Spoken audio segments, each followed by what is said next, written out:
Oh no, we're in a cemetery again. Well, let me kind of explain that. Well, it's a local cemetery, and I'll try to connect the dots here. By the title, you probably are like, well, this has nothing to do with a cemetery. Well, okay, let's break it down. All right, the episode is about kids, and I'm now an expectant father. Okay. And maybe I'm looking for some of my wife's descendants and having a hard time. And, well, maybe I'm out here trying to look for really cool baby names. No, that's not it. Well, I can't connect it, but I'm in the neighborhood, and I'm, yeah, just trying to find some of my wife's descendants, and we'll head on and do what we all originally came here for, which is looking into the whole story about 100 years ago, or the turn of the 1900s in the early 20th century, how they used to mail children through the postal service. So yeah, stay tuned. Personally, I hate surprises. You know, just not the type to really stick around and wait. So yeah, that's the big conundrum is when I'm in cemeteries, I like to hunt. I like to look for things. You know, I don't, going down the stairs, but I don't like to cheat very much, you know, like figure out what section they're in, or, you know, this, that, or whatever, or a pen. You know, you get out and walk it, kind of figure it out. So that's what we're doing. And I mean, it's a fairly decent sized cemetery. So what I do know, what I'm going off of, is pictures of the tombstones, and I'm trying to kind of aim for those particular style of tombstones. I got their names, and it's a husband and wife, and I know roundabout like when they were interred, or when they died and when they were buried. So I'm kind of like sticking towards that section, but you can't be sure. But yeah, the conundrum, I don't like surprises, except, you know, looking for graves. So on that matter, we're having a boy. Yeah. So yeah, I'm not gonna stand around and wait until the baby's born and figure out what it is. That's just not me. But yeah, like most everything, birthday, Christmas, I really don't like surprises. And I mean, when it comes to that kind of thing, I hardly ever think about it, because it's just gonna like eat me up inside. But burning calories, walking through the cemetery, still on the lookout. Hopefully I find it soon, or I might just have to bail and continue on with this episode. And not as soon as I just turned off the record button, I found him. Yeah, I did. I got that dog in me. That old bloodhound. So yeah, I found him. I found my wife's descendants, and specifically it's the descendant that my wife is named after, and her husband. So let's get on with the rest of the adventure then.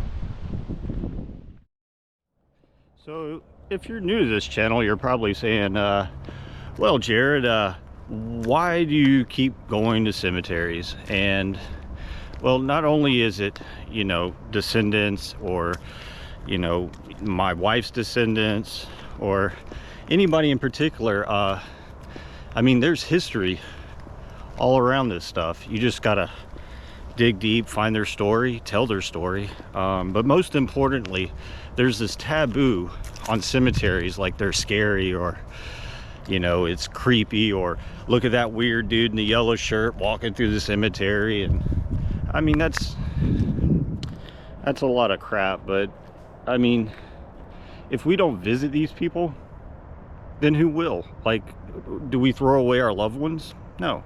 And I hope that one day somebody will come check out me or my descendants, or, you know, try to figure out our story. But yeah, there's stories to be told, and you just gotta do the work and dig deep. But yeah, that's the simple truth of it. I go to cemeteries to visit all these people. I mean, we just don't throw away our family and friends.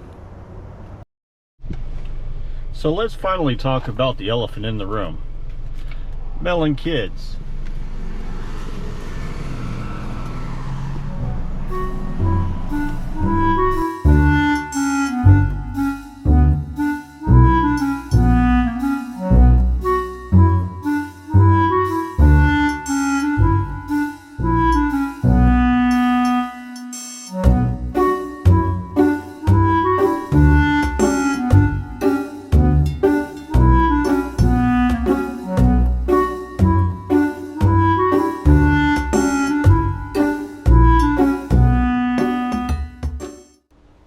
So 100 years ago, back in the good old days, around about, you know, 1913, the Postal Service allowed you to mail items that were over 4 pounds. They finally reached the point where they can handle such high parcels.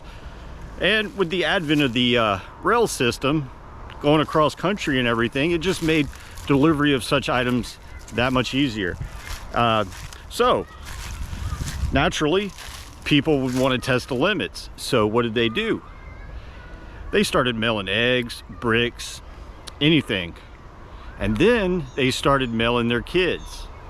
Because you see, a typical train ticket for a passenger on rail lines like this would cost astronomical amounts of money that, you know, if you wanted to be here in Alabama, raise your children, and then, you know, take them to grandma's house over in Utah, well, that's going to cost you a lot. So they found a way to kind of curb the system. Simple postage. Take your kid down to the mailbox, well, to the post office, not quite, I don't think they'd fit in the mailbox, but you take them down to the post office, set Junior up on the scale, weigh him up, figure up the postage, slap a few stamps on them, and then guess what? That same train that you would have spent a fortune on, it's also got the mail cart attached to the back of it. So you take your kid, apply the proper postage, hand them off to the mail service, and they'll put the children in the train car to send them across the country. And I know that sounds crazy and everything, but well, who's going to watch the kids? Well, there was a postal service worker that would sit in the mail car with them, and you know, give them snacks, make sure they're all good and everything, make sure that they're accounted for, you know, give them water and everything. And then when they finally arrived at their destination at the train depot, he would gather up all the children, and then basically he was a paid babysitter. He would wait until the people came and collected their children, or the kids. So another unique little tidbit in history. But yeah, I found this old abandoned railroad track. I wonder if it was used back in the day for such tomfoolery. I mean, it sounds like tomfoolery to us today, but yeah, it did happen. And just another little weird chapter in our young American history. It's incredible.